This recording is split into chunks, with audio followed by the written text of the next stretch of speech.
Question number 1 मा छ पहिलो खोखो विश्वकप 2025 को विजेता राष्ट्र कुन बनेको छ?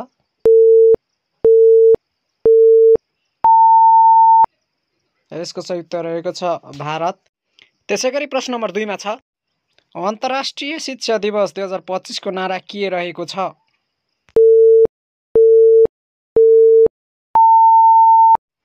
यसको सही उत्तर रहेको छ AI and Education Preserving Human Agency in a World of Automation।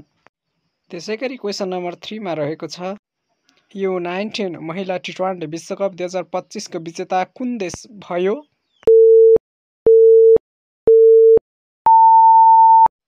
यसको पनि सही उत्तर रहेको छ भारत। त्यसैगरी क्वेसन नम्बर 4 मा रहेको छ सोनाम लोसार कुन जातिको चाड हो?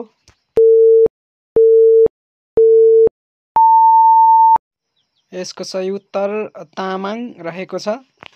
त्यसैगरी प्रश्न नम्बर 5 मा छ नेपालले बङ्गलादेशलाई बिजुली निर्यात गर्न कहिलेदेखि थालेको हो?